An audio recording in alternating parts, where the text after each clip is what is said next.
اسلام قبول کرنے سے کئی سال پہلے حضرت عمر بن خطاب رضی اللہ تعالیٰ عنہ ایک دفعہ تجارتی قافلے کے ساتھ مال لے کر مکہ سے شام گئے۔ قافلے میں قریش کے کئی اور بڑے سردار بھی شامل تھے۔ یہ قافلہ شام کے سب سے بڑے شہر دمشق گیا اور وہاں اپنا مال بیچ کر مکہ واپس روانہ ہوا۔ تھوڑا سا فاصلہ طے کرنے پر حضرت عمر کو یاد آیا کہ ان کی ایک رشتہ دار خاتون نے انہیں کچھ سونا دیا تھا کہ اسے بیچ کر اس کے لیے کچھ کپڑے وغیرہ لیتے آئیں۔ انہوں نے اپنے قافلے کے ساتھیوں سے کہا کہ فلاں عورت کا کام کرنے واپس دمشق جا رہا ہوں، کوشش کروں گا کہ یہ کام کر کے جلدی واپس آ جاؤں۔ حضرت عمر دمشق واپس گئے تو بازار بند ہو چکے تھے۔ مجبوراً وہ ایک مسافر خانے میں ٹھہرے اور سو گئے۔ تھوڑی دیر کے بعد اللہ کا ایک بندہ مسافر خانے میں آیا۔ اس نے حضرت عمر کو جگایا اور اپنے ساتھ اپنے گھر لے آیا۔ یہ بات واضح نہیں تھی کہ وہ شخص حضرت عمر کو پہلے سے جانتا تھا یا ان کے والد خطاب سے ان کی واقفیت تھی۔ انہوں نے حضرت عمر کی بڑی خاطر و مدارت کی۔ کھانا کھا کر تو وہ سو گئے اور ان کا میزبان رات بھر عبادت کرتا رہا۔ صبح کو حضرت عمر بیدار ہوئے تو ان کے میزبان نے کہا کہ اکیلے بازار مت جانا، بازار میں لٹیرے اکثر مسافروں کو لوٹتے رہتے ہیں، میرے ساتھ چلنا۔ یہ کہہ کر وہ سو گیا کیونکہ رات بھر جاگ رہا تھا۔ حضرت عمر نے اسے جگانا مناسب نہیں سمجھا اور اکیلے ہی بازار چلے گئے۔ ابھی بازار کھلا بھی نہیں تھا، وہ بازار کھلنے کا انتظار کرنے لگے۔ کچھ دیر کے بعد ایک عیسائی پادری اپنے نوکروں کے ساتھ آیا اور حضرت عمر کی طرف اشارہ کر کے اپنے نوکروں کو حکم دیا کہ اس شخص کو پکڑ لو، یہ گرجے کا کام بہت اچھی طرح سے کر لے گا۔ اس زمانے میں حضرت عمر بڑے تنومند پہلوان تھے۔ پادری کے نوکروں نے اس کو پکڑ لیا اور ایک پرانے گرجے میں لے گئے۔ پادری نے اس کو ایک ہتھوڑا دیا اور اس کو گرجے کی ایک دیوار توڑنے پر لگا دیا۔ ایسا معلوم ہوتا تھا کہ وہ اس جگہ پر ایک نیا گرجا بنوانا چاہتا تھا۔ حضرت عمر دن بھر کام کرتے رہے۔ کہیں شام کو جا کر چھٹی ملی، وہ تھکے ہارے واپس مسافر خانے میں آ کر بیٹھ گئے۔ پہلے ہی دن والا نیک آدمی پھر آیا اور اس نے پوچھا کہ آپ کدھر چلے گئے تھے؟ حضرت عمر نے اسے سارا قصہ بتا دیا۔ وہ شخص آج بھی ان کو اپنے گھر لے گیا اور ان کی بڑی خاطر و مدارت کی اور انہیں تاکید کی کہ کل بازار جاتے وقت مجھے ساتھ لے جانا۔ اس کے بعد وہ عبادت میں مشغول ہو گیا اور حضرت عمر سو گئے۔ دوسرے دن حضرت عمر بیدار ہوئے تو اپنے نیک میزبان کو سوتے پایا۔ انہوں نے اب کی بار بھی اس کو جگانا مناسب نہیں سمجھا اور اکیلے ہی بازار چلے گئے۔ اتفاق سے پھر وہی پادری اپنے نوکروں کے ساتھ آیا اور حضرت عمر کو پکڑ کر ساتھ لے گیا۔ ان کو غصہ تو بہت آیا، لیکن کیا کرتے، غیر ملک میں وہ اکیلے تھے اور کوئی ہتھیار بھی پاس نہیں تھا۔ دوسری طرف پادری کے ساتھ 7-8 نوکر تھے اور وہ سب ہتھیار بند تھے۔ پہلے دن کی طرح ہی حضرت عمر ہتھوڑے کے ساتھ گرجے کی دیوار توڑتے رہے۔ جب دھوپ تیز ہوئی تو پادری اور اس کے نوکر انہیں کام میں مشغول دیکھ کر چلے گئے اور حضرت عمر دیوار کے سائے میں دم لینے کے لیے بیٹھ گئے۔ اتنے میں وہ پادری گھوڑے پر سوار چپکے سے آیا اور حضرت عمر کے سر پہ ضرب لگائی اور کہا کہ ہم سب گھر گئے تو نے کام ہی چھوڑ دیا۔ اب حضرت عمر کو صبر کی تاب نہ رہی۔ انہوں نے ادھر ادھر نظر دوڑائی، ہر طرف سناٹا تھا۔ انہوں نے پادری کو گھوڑے سے کھینچ کر نیچے کر لیا اور اس کے سر پر ہتھوڑے مارنا شروع کر دیے۔ وہ بہت چیخا چلایا لیکن اس کی مدد کے لیے کوئی نہیں پہنچا۔ حضرت عمر نے ٹوٹی ہوئی دیوار کا ایک بھاری ٹکڑا اٹھا کر اس کے سر پہ دے مارا۔ وہ پہلے ہی زخمی تھا، اب اس نے دم دے دیا۔ اس کو مرتے دیکھ کر حضرت عمر تیزی سے بھاگ کھڑے ہوئے اور جس راستے سے دمشق آئے تھے وہ راستہ چھوڑ کر ایک دوسرے راستے پر چل پڑے۔ شہر سے کافی دور انہیں ایک خچر پر سوار رومی ملا جو روم سے تعلق رکھتا تھا۔ وہ ان کے ساتھ چلنے لگا۔ وہ کچھ باتیں کرنے لگا لیکن نہ حضرت عمر ان کی زبان سمجھتے تھے اور نہ وہ ان کی زبان سمجھتا تھا۔ اس نے یکایک اپنی تلوار پر ہاتھ ڈالا۔ حضرت عمر سمجھ گئے کہ وہ ان پر وار کرنا چاہتا ہے۔ انہوں نے فوراً ہی خچر سے اسے کھینچ لیا اور اس سے تلوار چھین کر ایک ہی وار میں اس کا کام تمام کر دیا۔ پھر آپ خچر پہ سوار ہو کر آگے چلے۔ اس کے بعد کیا ہوا اس کا حال خود حضرت عمر نے اس طرح بیان کیا ہے کہ اس جگہ سے روانہ ہو کر میں ایک گرجے پہنچا۔ یہاں عیسائیوں کی ایک جماعت رہتی تھی۔ میں گرجے کے اندر داخل ہوا تو گرجے میں رہنے والے سب لوگ میرے ارد گرد جمع ہو گئے اور مجھ سے میرے حالات کے بارے میں پوچھنے لگے۔ پھر وہ اپنے پادری کے پاس مجھے لے گئے۔ پادری مجھے نہایت غور سے دیکھنے لگا اور اس کے بعد کہنے لگا کہ ایسا معلوم ہوتا ہے کہ تمہیں کسی چیز کا خوف ہے۔ میں نے کہا کہ تم نے کیسے اندازہ لگا لیا کہ مجھے کسی چیز کا خوف ہے؟ اس نے میرے سوال کو ٹال دیا اور کہا کہ آپ جب تک چاہیں یہاں ٹھہریں، آپ کو یہاں کسی قسم کا کوئی خطرہ نہیں، آپ ہماری حفاظت میں ہیں۔ پھر اس پادری نے مجھے اپنے گھر میں مہمان کی طرح رکھا اور میری نہایتی خاطر و مدارت کی، اور پھر پوچھا کہ آپ کون ہیں؟ میں نے اسے بتایا کہ میں مکے کا رہنے والا ہوں اور قبیلہ قریش سے تعلق رکھتا ہوں۔ تجارتی قافلے کے ساتھ شام آیا تھا۔ تجارت کا مال بیچنے کے بعد ایک ضروری کام کے لیے مجھے اپنے قافلے سے جدا ہو کر واپس دمشق جانا پڑا۔ اب میں اپنے وطن واپس جا رہا ہوں اور راستہ بھٹک کر یہاں آ نکلا ہوں۔ پادری مجھے غور سے دیکھتا رہا اور بار بار طرح طرح کے سوال کرتا رہا۔ میں نے ان کے ہاں نہایتی آرام سے رات بسر کی۔ صبح کو آپ نے پوچھا کہ آپ کا ارادہ یہاں ٹھہرنے کا ہے یا آگے جانے کا؟ میں نے کہا کہ اب میں آپ سے رخصت ہونا چاہوں گا۔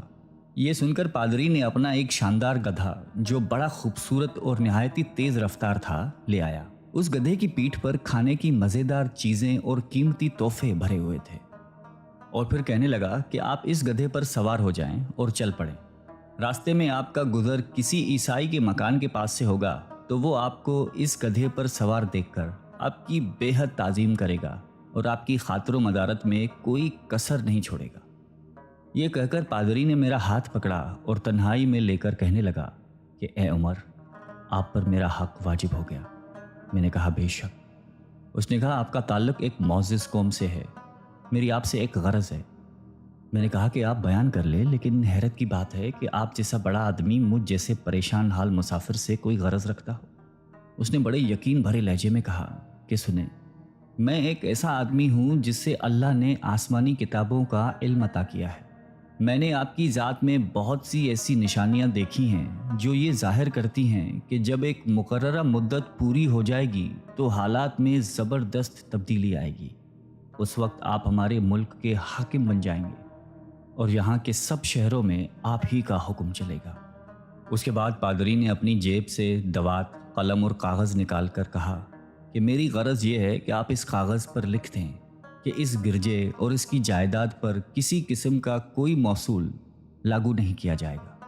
میں نے حیران ہو کر پادری سے کہا کہ آپ مجھ سے مذاق تو نہیں کر رہے؟ اس نے کہا کہ قسم ہے اس ذات کی جس نے عیسیٰ علیہ السلام پر انجیل نازل فرمائی، میں جو کچھ کہہ رہا ہوں وہ بالکل سچ ہے۔ آپ مہربانی کریں اور میری درخواست قبول فرمائیں۔ میں نے پادری کی باتوں کو اس کا وہم سمجھا اور جیسے اس نے کہا میں نے اسی طرح کاغذ پہ اسے لکھ کر دے دیا۔ اس کے بعد گدھے پر سوار ہو کر چل پڑا۔ راستے میں مجھے کئی جگہ پر عیسائیوں کی جماعتیں ملی۔ انہوں نے مجھے ایک پادری کے گدھے پر سوار دیکھ کر میری بڑی خاطر و مدارت کی۔ میں اس طرح جگہ جگہ عیسائیوں کا مہمان بنتا تبوک تک پہنچ گیا۔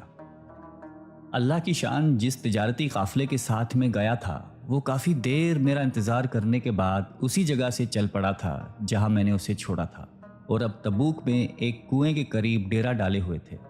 قافلے والے میرے ساتھی مجھے دیکھ کر میری طرف دوڑ پڑے اور مجھ سے مل کر بہت خوش ہوئے اور کہنے لگے کہ ابن خطاب، ہم لوگ تمہارا انتظار کرتے کرتے بالکل مایوس ہو گئے تو ہم نے اس مقام کو کوچ کر دیا جہاں سے تم واپس دمشق گئے تھے، مگر تمہارے بارے میں ہم سخت پریشان تھے۔ یہ تو بتاؤ کہ اتنے دن تم کہاں رہے؟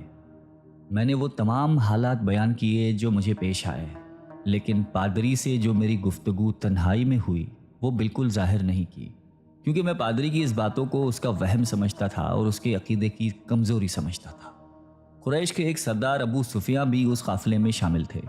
انہوں نے مجھے اس شاندار گدھے پر سوار دیکھ کر کہا، ارے تم لوگ اس نوجوان کی اقبال مندی تو دیکھو، اسے کسی ایسے میدان میں چھوڑ دیا جائے جہاں نہ پانی ہو نہ سبزہ، پھر بھی اسے رزق مل جائے گا۔ پادری نے رخصت کرتے وقت مجھ سے کہا تھا کہ جب میں اپنے ساتھیوں کے پاس پہنچ جاؤں اور گدھے کی ضرورت نہ رہے تو اس کی رسی کو مضبوطی سے باندھ کر گدھے کو اسی جگہ پر چھوڑ دوں، لہٰذا میں نے ایسا ہی کیا۔ یہ دیکھ کر ابو سفیان نے کہا کہ ارے تم نے کیا کر دیا؟ گدھے کو ایسی جگہ پہ چھوڑ دیا جہاں پہ چور اچکے اور درندے اکثر گزرتے رہتے ہیں۔ میں نے کہا اس کے مالک نے مجھے ایسا ہی کرنے کی ہدایت کی تھی، وہ اس کی عادتوں سے زیادہ واقف ہے۔ اب وہ جگہ گدھے والا کنواں کے نام سے مشہور ہے۔ وہاں سے روانہ ہو کر ہمارا قافلہ مکہ پہنچا۔ میری اور پادری کے درمیان جو گفتگو ہوئی تھی وہ مجھے بھلائے نہ بھولتی تھی۔ پہلے تو کئی دن تک میں نے اسے اپنے دل میں ہی رکھا، پھر مجھ سے ضبط نہیں ہوا اور یہ راز میں نے اپنے رشتہ دار خاتون کے سامنے ظاہر کیا جس نے مجھے سونا دیا تھا۔ وہ بڑی عقلمند خاتون تھی. اس نے مجھ سے کہا کہ اے ابن خطاب، میں تمہارے بچپن ہی سے تم میں اچھی نشانیاں دیکھ رہی ہوں.